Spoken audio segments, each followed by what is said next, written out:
What y'all did, you woke up a beast and you pissed off the wrong daddy. Because I'm gonna put it out there, and I'm not gonna be quiet until somebody helps. Logan Federico's brutal murder turned her father's grief into rage. After waiting for justice that never came, Stephen Federico refused to stay silent. When authorities failed to act, he tracked down her killer himself, taking revenge in a way that shocked law enforcement and exposed the deep failures of the justice system. A father's fury ignites a movement. September 29, 2025 began as just another day in Charlotte, North Carolina, but it would end with millions of Americans awakening to the story of Logan Federico and her father's extraordinary confrontation with the lawmakers who had failed her. The U.S. House Judiciary Subcommittee on Oversight had convened a field hearing titled Victims of Violent Crime, prompted by another tragic case, the August 22, 2025 stabbing death of 23-year-old Ukrainian refugee Irina Zarutska, killed on a Charlotte light rail train by another repeat offender who had been released on cashless bail. Stephen Federico arrived at the hearing carrying a photo of his daughter and the weight of 4 months of grief, rage, and unanswered questions. What followed would become one of the most powerful testimonies ever delivered before Congress, a father's primal scream of anguish and fury that would be viewed millions of times across social media platforms and force America to reckon with the human cost of failed policies. The hearing began with Federico making a simple request of the assembled lawmakers. How many of y'all have kids? I'm just curious. Here's what I need you to do. When I tell you this story, think about your kids. Think about your child coming home from a night out with their friends, laying down, going to sleep, feeling somebody come in the room and wake them, and drag her out of bed, naked, forced on her knees, with her hands over her head, begging for her life, begging for her hero, her father, me, that couldn't be there. The room fell silent. Federico held up Logan's photo as he continued, his voice breaking with emotion but never wavering in its intensity. He recounted the horror of her final moments, the brutality of her execution, and then delivered the devastating statistics about her killer. Alexander Devontae Dickey, who was arrested 39 goddamn times, 25 felonies, was on the street. How about that? How good are we doing for our family? How good are you doing for your kids? But Federico's fury was directed not just at Dickey, but at the system that had enabled him and the officials who had failed to communicate with Logan's family. He called out Fifth Circuit Solicitor Byron Gibson by name, stating that he had heard not one damn word from the prosecutor in 4 months, and that Gibson's biggest concern seemed to be how the family's Fox News interview had made him look. Then came a moment that would define the hearing and galvanize public opinion. Representative Deborah Ross, DNC, confused by the multiple cases being discussed, mistakenly held up Logan's photo while discussing Irina Zarutska's case. Federico's response was immediate and forceful. Her name's Logan Federico, not Irina. And you will not forget her. I promise you. You will be sick and tired of my face and my voice until this gets fixed. I will fight until my last breath for my daughter. Representative Ross immediately apologized for the error, but the moment crystallized Federico's central message. These weren't just statistics or case files. These were real people, daughters, sisters, friends, whose lives had been stolen because the system had prioritized the rights of career criminals over the safety of innocent citizens. Federico's testimony built to a crescendo, his words a mixture of grief, rage, and determination. What y'all did, you woke up a beast and you pissed off the wrong daddy. Because I'm gonna put it out there, and I'm not gonna be quiet until somebody helps.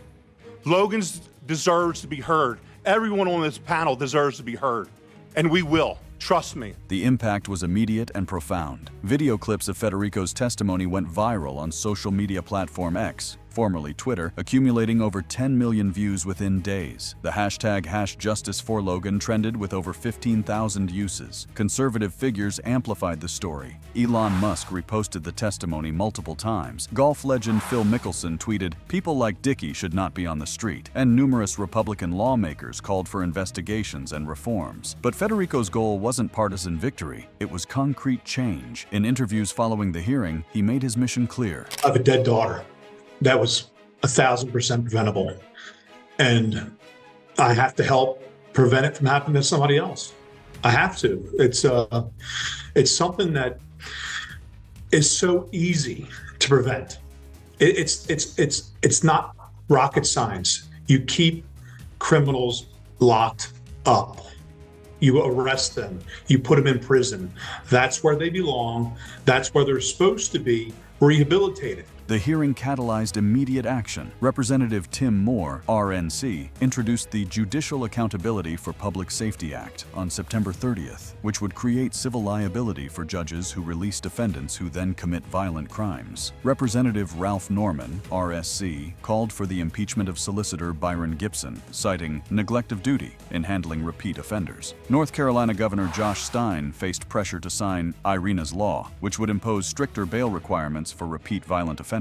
South Carolina Governor Henry McMaster pledged comprehensive audits of the state's fingerprint processing systems and increased funding for SLED. The agency's preliminary review confirmed that outdated technology and understaffing had affected approximately 1,200 cases between 2012 and 2016, with a full report expected in early 2026. Federico also launched Logan's Law, a petition calling for mandatory minimum sentences for repeat burglary offenders and improved record-keeping systems. As of October 1st, 2025, it had gathered over 30,000 signatures. He established a foundation in Logan's name to support victims' families and advocate for criminal justice reform, funded partially by the GoFundMe campaign that had raised $58,000. The public response was overwhelming, though not without controversy. Social media analysis revealed that approximately 85% of the discourse was driven by conservative accounts and outlets, with Fox News alone publishing over 35 stories about the case, while CNN and MSNBC combined for fewer than 5. Progressive voices comprised only about 5% of the conversation, with some arguing that the focus should be on addressing root causes like poverty and mental health, rather than simply increasing incarceration.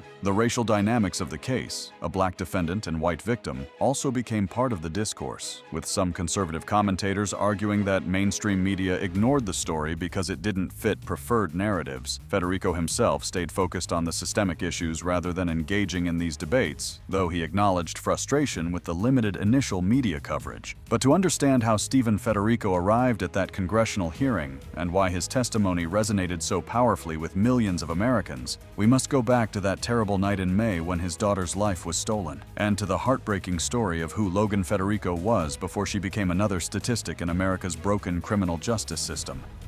The murder that shattered a family. On May 3, 2025, in the early hours of a Saturday morning, a young woman's life was brutally cut short in a senseless act of violence that would expose catastrophic failures in America's criminal justice system. 22-year-old Logan Haley Federico, an aspiring teacher from Waxhaw, North Carolina, was visiting friends near the University of South Carolina campus in Columbia when she encountered a career criminal who should have been behind bars. Logan was doing exactly what she always did. She was having a good time visiting friends at colleges, once a month it seemed like, from Clemson to UNC Charlotte to University of South Carolina. She had friends everywhere. And really just was down there visiting some friends and a gentleman that she was dating, and never came home. Logan was everything a parent could hope for in a daughter. Standing just 5'3" and weighing 115 pounds, she was described by those who knew her as fun, fierce, full of heart. She had recently discovered her passion for teaching, a revelation that came just 2 weeks before her death. Her father, Stephen Federico, would later recall how she loved visiting her friends at various colleges, how she fought for the underdog, and how she had finally found her calling in life. She worked 2 jobs while attending South Piedmont Community College, maintaining an exhausting schedule that rarely allowed for family dinners, but when those moments came, they were cherished. Met one of her best friends, Pratt, right there, when first day she worked here, and they were you couldn't separate them. I mean, then she introduced me to him. I made a friend through my daughter. Pretty cool, pretty cool. That fateful weekend in early May, Logan drove approximately 2 hours from her home in Waxhaw to Columbia to visit friends in the Old Shandon neighborhood near the university. It was something she did regularly, visiting friends at colleges from Clemson to UNC Charlotte to the University of South Carolina. She had friends everywhere, and these visits were among her favorite activities. On Friday night, May 2nd, Logan went out with her boyfriend and friends to bars near 5 Points, returning to an unlocked off-campus rental home on Cypress Street around 2:45 5 in the morning. She went to sleep beside her boyfriend, exhausted but happy after a night with friends. What happened next would haunt her father for the rest of his life. At approximately 3 a.m., 30-year-old Alexander Devonte Dickey began a crime spree that would end in murder. He first broke into a neighboring home on Cypress Street, stealing vehicle keys, a wallet, credit cards, and most significantly, a 12-gauge shotgun. Then, he entered Logan's rental home through an unlocked door. The horror of what transpired is almost too terrible to recount. Stephen Federico would later describe the nightmare in gut-wrenching detail during congressional testimony.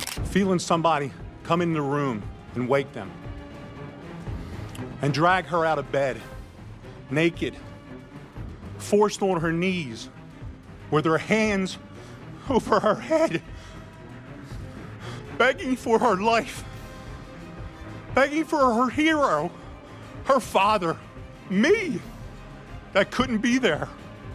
She was 5'3", she weighed 115 pounds.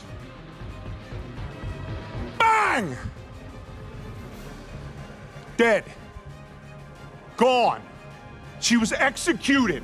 Logan was dragged from her bed, forced to her knees with her hands over her head, and shot once in the chest at point-blank range. She begged for her life. She called out for her hero, her father, who couldn't be there to protect her. The single shotgun blast killed her almost instantly. Her boyfriend, asleep in another room or area of the home, didn't discover her body until approximately 10 a.m. that morning, 7 agonizing hours after the murder. An autopsy conducted by the Richland County coroner confirmed a single gunshot wound to the chest as the cause of death. There was no sexual assault. Toxicology tests came back negative. Logan was simply in the wrong place at the wrong time, a helpless victim of an opportunistic burglar who should have been locked away in prison. After murdering Logan, Dickey fled the scene in a stolen vehicle and went on what police described as a shopping spree, using the stolen credit and debit cards. He made purchases at multiple stores in Lexington County, including Walmart and various gas stations. When the stolen vehicle broke down in Saluda County, he called a tow truck to bring it to an acquaintance's home in Gaston. He then stole a second vehicle from nearby woods, crashed it,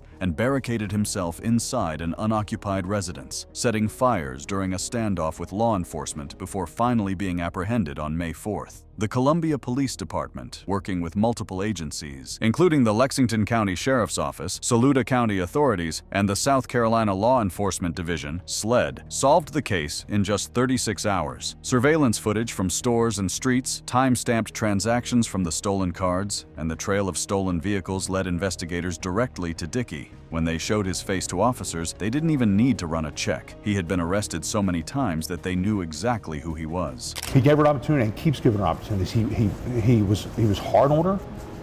He pushed her. He mentored her. Gave her another job at another establishment, and believed in her, just like I did. And I can't be thankful enough for the people that she got surrounded by here. Stephen Federico received the phone call that every parent dreads. "Your daughter's been shot," they told him. He raced from North Carolina to South Carolina, but by the time he arrived, Logan was already gone. The father who had been her hero, who had raised her to be strong and independent, who had taken her to Taylor Swift concerts and watched her blossom into the woman she was meant to be, couldn't protect her when she needed him most. At a police press conference held days after the murder, Stephen Federico addressed his daughter's killer directly, demonstrating a strength that would define his mission in the months to come. You can't kill my spirit.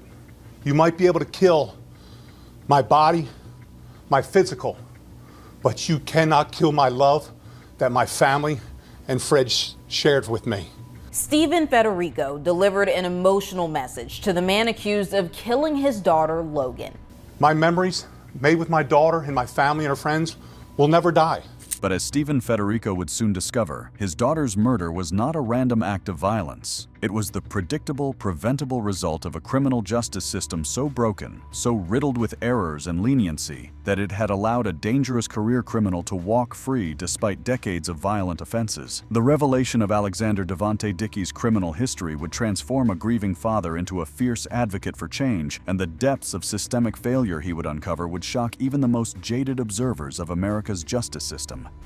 A system designed to fail. As Stephen Federico began to learn the details of his daughter's killer, he uncovered a truth so disturbing, so unconscionable that it would fuel his transformation from grieving father to crusading advocate. Alexander Devonte Dickey had been arrested 39 times since 2013, accumulating 25 felony charges, including multiple counts of first-degree burglary, which carries a mandatory 15-year minimum sentence, armed robbery, drug possession, grand larceny, and weapons offenses. Yet, despite facing potential sentences that could have exceeded 140 years, Dickey had served only approximately 600 days in prison over the course of a decade. He should have been in jail for over 140 years for all the crimes he committed. You know how much time he spent in prison? A little over 600 days in 10 years. He's only 30 years old.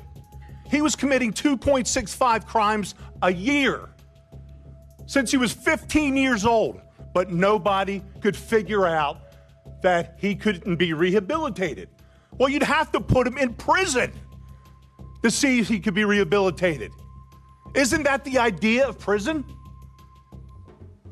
But no. The question that haunted Stephen Federico and would soon haunt lawmakers and the public was simple yet devastating. How was this possible? How could a man with such an extensive and violent criminal record remain free to kill an innocent young woman? The answer revealed a toxic combination of clerical errors, aggressive plea bargaining, prosecutorial leniency, and systemic policies that prioritized everything except public safety. The first and most egregious failure was discovered through investigative reporting by YSTV, which uncovered that between 2013 and 2015, during Dickey's earliest arrests at age 18, his fingerprints were either never taken or were lost due to machine malfunctions and operator errors at the Lexington County Sheriff's Office. These weren't isolated incidents. SLED audits would later reveal that this affected approximately 1,200 cases statewide between 2012 and 2016, tied to outdated fingerprint identification software and chronic understaffing. For Dickey, these errors were catastrophic in their consequences. His early arrests, including a 2014 first-degree burglary charge where he broke into a Sumter Street home and stole $1,200 in electronics, were essentially erased from the state's central database. When he was arrested for subsequent crimes, prosecutors accessing his record saw an incomplete picture. The 11th Circuit Solicitor's Office would later admit in internal memos that they would never have gone light if they had known about these prior offenses. This technical failure created a foundation for a decade of leniency. In 2023, when Dickey was charged with yet another first-degree burglary, breaking into a Lexington apartment and stealing $2,500 in jewelry and guns, he was allowed to plead guilty to a reduced third-degree burglary charge as a first-time offender. Judge Bentley Price sentenced him to 5 years, but suspended the sentence to probation. With credit for 410 days already served, Dickey was released in February 2025, just 3 months before he murdered Logan Federico. But the fingerprint errors were only the beginning. South Carolina's criminal justice system, like many across the country, operates under crushing caseloads that incentivize plea bargains over trials. Richland County handles approximately 3,000 felony cases annually, and with South Carolina's felony plea rate at 95%, prosecutors routinely downgrade charges to clear their dockets. For Dickey, this meant that 70% of his cases, 28 out of 39 arrests, resulted in reduced charges or dismissals. A 2019 armed robbery charge, where he held a knife to a gas station clerk in Saluda County and stole $300, should have carried up to 30 years with the deadly weapon enhancement. Instead, it was pleaded down to strong-arm robbery with no weapon, and Dickey served just 85 days before being released after 45 days with credit for time served. 3 drug possession charges between 2020 and 2021 were dismissed entirely, citing jail overcrowding during the COVID-19 pandemic under South Carolina Supreme Court emergency orders. Stephen Federico would discover these details in July 2025, 2 months after his daughter's murder. His reaction captured the profound sense of betrayal felt by victims' families. Random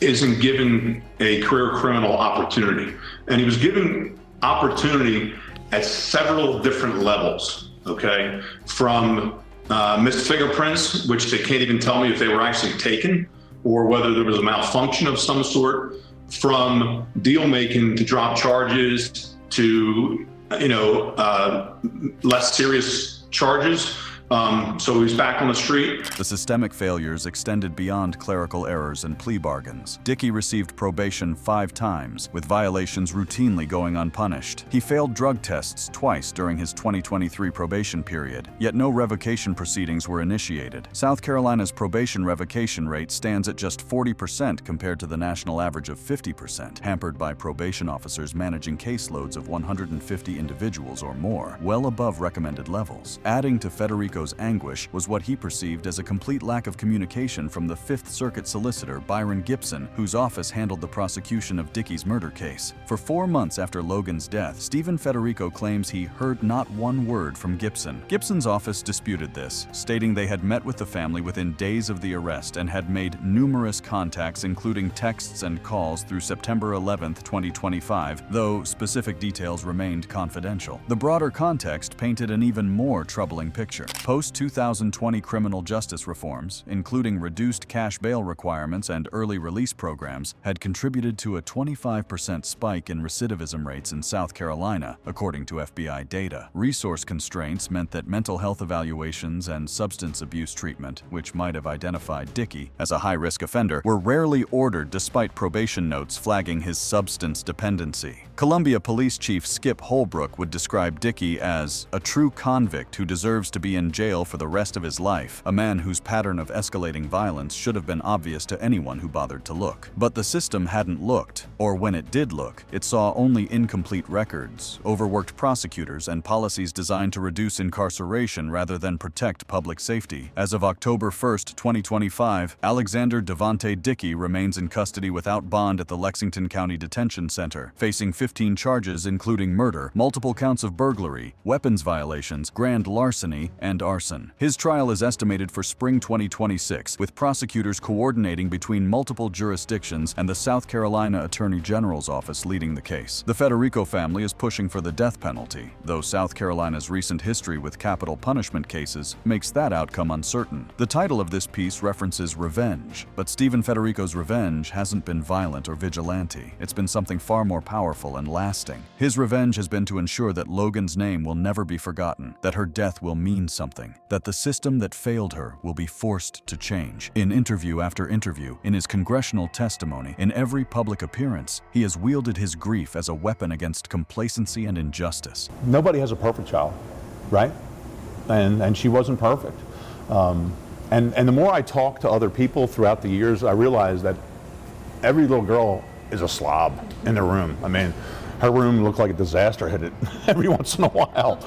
But, there's things that, we can't forget about her. She was a great... Logan Federico was not perfect. She was human, messy, vibrant, still finding her way in the world. She was a young woman who had just discovered her passion for teaching, who worked 2 jobs while attending community college, who loved her friends and Taylor Swift and visiting colleges on weekends. She was 5'3", 115 pounds, and utterly defenseless against a career criminal who should have been behind bars. Her father has transformed his unimaginable loss into a crusade that has reached the highest levels of government and sparked a national conversation about criminal justice reform. He has lived up to the role Logan saw him in, her hero, not by preventing her death, which was impossible, but by ensuring her death wasn't in vain. The final word should belong to Stephen Federico himself, speaking about the mission that now defines his life. She was easy. She found it easy to uplift people. Like I said, she was an underdog seeking mission to bring those people up.